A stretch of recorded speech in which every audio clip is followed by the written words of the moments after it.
സന്നിധാനത്ത് ഇന്നലെ ദർശനം നടത്തിയത് 86,688 തീർത്ഥാടകരാണ്. ഇന്ന് രാവിലെയും നല്ല തിരക്ക് അനുഭവപ്പെടുന്നുണ്ട്. 6 മണിവരെ 21,332 തീർത്ഥാടകരാണ് സന്നിധാനത്തെത്തിയത്. CV അനുമോദ് ചേരുന്നു ശബരിമലയിൽ നിന്നും. Anumod, very good morning. എന്താണ് ശബരിമലയിലെ വിശേഷങ്ങൾ ഇന്നത്തെ? Good morning.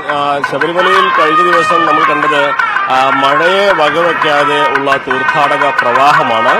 86,000-ലധികം തീർത്ഥാടകർ സന്നിധാനത്തെത്തി. അതിൽ തന്നെ ഏറ്റവും എടുത്തു പറയേണ്ടത് 14,000-ലധികം സ്പോട്ട് ബുക്കിംഗ് ഇന്നലെ ഉണ്ടായി എന്നുള്ളതാണ്. ഇതുവരെയുള്ളതിൽ വെച്ച് ഏറ്റവും ഉയർന്ന സ്പോട്ട് ബുക്കിംഗിന്റെ കണക്കാണ് ഇന്നലത്തേത്. അത് വരും ദിവസങ്ങളിൽ ഉണ്ടാകാൻ പോകുന്ന തിരക്കിന്റെ ഒരു സൂചനയാണ് എന്ന് വേണം നമുക്ക് കണക്കാക്കുവാൻ. ഇന്ന് രാവിലെയും നല്ല തിരക്ക് അനുഭവപ്പെടുന്നുണ്ട്. മണിക്കൂറിൽ 4,000-ഓളം തീർത്ഥാടകരാണ് സന്നിധാനത്തേക്ക് എത്തുന്നത്. അതും ഇനി ഉള്ള ദിവസങ്ങളിൽ സമാനമായ ഒരു തിരക്കുണ്ടാകും എന്നതിന്റെ ഒരു സൂചനയാകും. നമുക്ക് ഈ ദിവസങ്ങളിലെ തിരക്ക് മനസ്സിലാക്കുമ്പോൾ ഏറ്റവും പ്രധാനപ്പെട്ട ഒരു കാര്യം ഇന്ന് അന്തരീക്ഷം തെളിഞ്ഞിരിക്കുന്നു എന്നുള്ളതാണ്. തീർത്ഥാടകരെ സംബന്ധിച്ച് കഴിഞ്ഞ ദിവസമൊക്കെ മഴ വലിയ ആശങ്കയുണ്ടാക്കിയിരുന്നു. പമ്പയിൽ നിന്നും സന്നിധാനത്തേക്ക് എത്തുവാൻ കഴിയാത്ത അവസ്ഥ, പലരും പമ്പയിൽ കാത്തു നിൽക്കുന്ന സാഹചര്യമായിരുന്നു ഉണ്ടായിരുന്നത്. ഇന്ന് അങ്ങനെയല്ല. ഇന്നലെ രാത്രി മുതൽ മഴ മാറി നിൽക്കുന്നുണ്ട്. തെളിഞ്ഞ അന്തരീക്ഷമാണ്. തീർത്ഥാടകർക്ക് സുഗമമായി പമ്പയിൽ നിന്നും സന്നിധാനത്തേക്ക് എത്താൻ കഴിയുന്ന ഒരു സാഹചര്യമാണ് നിലവിൽ ഉള്ളത്. എന്നിരുന്നാൽ തന്നെയും നിലവിൽ പമ്പയിൽ നിന്ന് സന്നിധാനം വരെ നിയന്ത്രണങ്ങളൊന്നും ഏർപ്പെടുത്തിയിട്ടില്ല. പക്ഷേ മരക്കൂട്ടം കഴിഞ്ഞാൽ ശരംകുത്തിക്ക് ശേഷം അല്പസമയം കാത്തു നിൽക്കേണ്ട സാഹചര്യമുണ്ട്. നടപ്പന്തലിൽ ഏറെ സമയം കാത്തു നിൽക്കേണ്ട ഒരു സാഹചര്യമുണ്ട്. അത് സ്വാഭാവികമായിട്ടുള്ള തിരക്ക് തന്നെയാണ് അതെല്ലാം തന്നെ ഉള്ളത്. തീർത്ഥാടകർ ഇപ്പോൾ ഇവിടെ സന്നിധാനത്തെത്തിയവർ ഉഷപൂജയ്ക്ക് വേണ്ടി ഇവരെ നിയന്ത്രിച്ചിരിക്കുകയാണ്. സ്വാമി എവിടുന്നാ വരുന്നത്? സ്വാമി വരുന്നത് നിലമ്പൂര്. എപ്പോഴാ പമ്പയിൽ നിന്ന് കയറിയത്? 4 മണിക്ക്. വലിയ ബുദ്ധിമുട്ടുകളൊന്നും ഉണ്ടായില്ല? ഇല്ല. ഇന്നലെ എത്തിയായിരുന്നു. പമ്പയിൽ നിയന്ത്രണത്തിലുണ്ടായിരുന്നോ? ഇല്ല, സുഖമായിട്ട് കയറിപ്പോ. സ്വാമി എവിടുന്ന? പെരുമ്പാവൂര്. എപ്പോഴാ രാവിലെ പോകുന്ന പമ്പയിൽ നിന്ന്? 4 മണിക്ക്. എങ്ങനെ ബുദ്ധിമുട്ടൊന്നും ഉണ്ടായോ? എന്തെങ്കിലും തിരക്കുണ്ടായിരുന്നു, പക്ഷെ അത്ര വലിയ കുഴപ്പമൊന്നും ഉണ്ടായിരുന്നു. കഴിഞ്ഞ തവണ വന്നിരുന്നോ? ഇല്ല, ഇത് ഇത്തവണ കുറച്ച് കഴിഞ്ഞിട്ടാണ്. 5-6 വർഷമാണ്. 5-6 വർഷത്തിന് ശേഷമാണ് വരുന്നത്. स्वामी दर्शन കഴിഞ്ഞിരുന്നു? दर्शन आंध्र से आए हैं, अभी जो आए अंदर दर्शन हुआ? दर्शन नहीं हुआ, अभी जा रहा हूँ. बहुत अच्छा, मैं तो पहला बार आ रहा हूँ. एकदम अच्छा लगा, एकदम खूबसूरत, पूरा चल के आया. एकदम भगवान का मन में रख के एकदम अच्छा से मुझे से बहुत अच्छा लगा. और ये शरणमयप्पा आंध्र మొత్తం ఆంధ్ర. స్వామి ఎవిడున్నా రాజా എങ്ങനെ വരുന്നത്? കള്ളക്കുറിച്ചി. പമ്പയിൽ നിന്ന് എപ്പോ സ്റ്റാർട്ട് பண்ணது? പമ്പയിൽ നിന്ന് 3:30.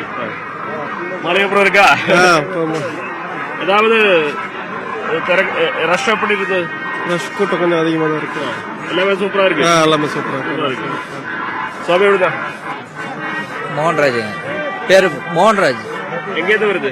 திருச்செங்கோடு, தமிழ்நாடு, நாமக்கல் டிஸ்ட்ரிக்ட். பம்பையில எப்போ ஸ்டார்ட் பண்ணது?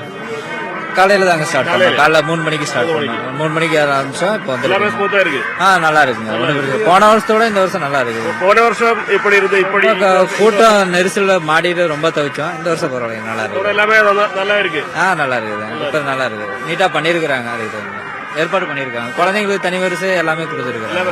முன்னாடி வருஷம் போய வருஷம் அப்படி இருந்தில்ல? போன வருஷம் அப்படிதான் இருந்ததுன்னு நினைக்கிறேன். ஆனா கூட்டம் அளவுக்கு அதிகமா இருந்தது. அதான் சுவாமி விடுதா? तेलुगु. हिंदी आता है? सर हिंदी आता है? वो मालूम അശ്വതി, എല്ലാവരും ഇന്ന് രാവിലെ 4 മണിക്കൊക്കെ പമ്പയിൽ നിന്ന് പുറപ്പെട്ടവരാണ് ഇപ്പോൾ സന്നിധാനത്ത് എത്തിയിട്ടുള്ളത്. അതായത് നമുക്ക് ഇതിലേറ്റവും എടുത്തു പറയേണ്ട കാര്യം, എവിടെയും തടസ്സങ്ങളൊന്നും ഇല്ലാതെ എത്തിച്ചേരാൻ കഴിയുന്നു എന്നാണ് ഇവിടെ സന്നിധാനത്ത് എത്തിയ തീർത്ഥാടകരൊക്കെ തന്നെ പറയുന്നത്. വലിയ ബുദ്ധിമുട്ടുകളൊന്നും ഉണ്ടായിട്ടില്ല. തിരക്കുണ്ടെങ്കിൽ പോലും അവരെ സംബന്ധിച്ച് ഈ തിരക്ക് പ്രതീക്ഷിക്കുന്നതാണ്. അതായത് ഇവിടുത്തെ ഒരു പ്രധാനപ്പെട്ട കാര്യം, 4-5 മണിക്കൂറൊക്കെ തീർത്ഥാടകർ സന്നിധാനത്തും പമ്പയിലെത്തി ദർശനം എടുക്കുന്നത് സ്വാഭാവികമായിട്ടുള്ള ഒരു സമയമാണ്. കാരണം നടപ്പന്തൽ എത്തിക്കഴിഞ്ഞാൽ അവിടെ ചിലപ്പോൾ 1 മണിക്കൂറോളം കാത്തു നിൽക്കേണ്ടതായിട്ട് വരും. പക്ഷെ തീർത്ഥാടകരെ സംബന്ധിച്ച് ഇവിടെ എത്താതെ പലയിടങ്ങളിലായി കുടുങ്ങിക്കിടക്കുക, ആവശ്യത്തിന് കുടിവെള്ളമോ ലഘുഭക്ഷണങ്ങളോ അങ്ങനെയുള്ള സൗകര്യങ്ങളൊന്നും കിട്ടാതിരിക്കുക, ആ ഒരു സാഹചര്യത്തിലാണ് യഥാർത്ഥത്തിൽ പ്രതിസന്ധി ഉണ്ടാകുന്നത്. പക്ഷെ നിലവിൽ ഈ വർഷത്തെ സംബന്ധിച്ച് അത്തരത്തിലൊരു ബുദ്ധിമുട്ട് എവിടെയും അനുഭവപ്പെട്ടിട്ടില്ല എന്നുള്ളതാണ് തീർത്ഥാടകരുമായി സംസാരിക്കുമ്പോൾ നമുക്ക് മനസ്സിലാക്കാനാവുന്നത്.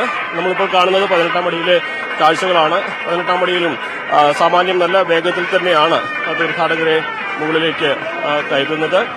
ഒരു മണിക്കൂറിൽ 4000-ഓളം പേർ കയറുന്നു എന്ന് പറയുമ്പോൾ മിനിറ്റിൽ 60-നും 70-നും ഇടയ്ക്ക് തീർത്ഥാടകരെ 18-ാം പടി കയറ്റുന്നുണ്ട് പോലീസുകാർ. ഇതിലേറ്റവും എടുത്തു പറയേണ്ട ഒരു കാര്യം പോലീസിന്റെ സേവനത്തെ തന്നെയാണ്. മുൻപ് 20 മിനിറ്റായിരുന്നു 18-ാം പടിയിലെ പോലീസിന്റെ സേവനമെങ്കിൽ ഇപ്പോൾ 15 മിനിറ്റാണ്. അതുകൊണ്ട് തന്നെ അവരുടെ സേവനത്തിനും അത് സൗകര്യപ്രദമാവുന്ന ഒരു കാര്യമായിട്ടുണ്ട്. എന്താണെങ്കിലും സുഗമമായി തീർത്ഥാടന കാലം മുന്നോട്ട് പോകുന്നു എന്നുള്ളതാണ് ഈ ഘട്ടം വരേക്കും നമുക്ക് എടുത്ത് പറയേണ്ട ഒന്ന്. വലിയ തിരക്ക് അനുഭവപ്പെട്ടാലും അത് തീർത്ഥാടകരെ സംബന്ധിച്ച് വലിയ ബുദ്ധിമുട്ടുണ്ടാക്കുന്നില്ല. കാത്തു നിൽക്കേണ്ടി വരിക എന്നുള്ളത് ശബരിമലയിലേക്ക് എത്തുമ്പോൾ എല്ലാവരും അതിന് തയ്യാറായിട്ട് തന്നെയാണ് വരുന്നത്. പക്ഷേ സൗകര്യങ്ങളില്ലാതെ ബുദ്ധിമുട്ടിലായി വഴിയിൽ കുടുങ്ങുന്ന അവസ്ഥ ഒഴിവാക്കുകയാണ് ചെയ്യേണ്ടത്. അത് ഇത്തവണ ദേവസ്വം ബോർഡും പോലീസും കൃത്യമായി ആ തരത്തിലുള്ള നടപടികൾ ചെയ്തിട്ടുണ്ട്. അതുകൊണ്ട് തന്നെ തീർത്ഥാടനം ഇതുവരേക്കും സുഗമമായിട്ട് മുന്നോട്ട് പോകുന്നു. ഇന്ന് തെളിഞ്ഞ കാലാവസ്ഥയാണ്, ശാന്തമായ അന്തരീക്ഷമാണ്. അതുകൊണ്ട് തന്നെ സന്നിധാനത്ത് എത്തുന്നവർക്ക് സുഗമമായി ദർശനം നടത്താൻ കഴിയുന്ന ഒരു സാഹചര്യവും ഇപ്പോഴുണ്ട്. നല്ല തിരക്കും സന്നിധാനത്ത് ഇപ്പോൾ അനുഭവപ്പെടുന്നുണ്ട്. അശ്വതി. ശരി, CV അനുമോദാണ് സന്നിധാനത്ത് നിന്ന് വിവരങ്ങൾ നൽകിയത്.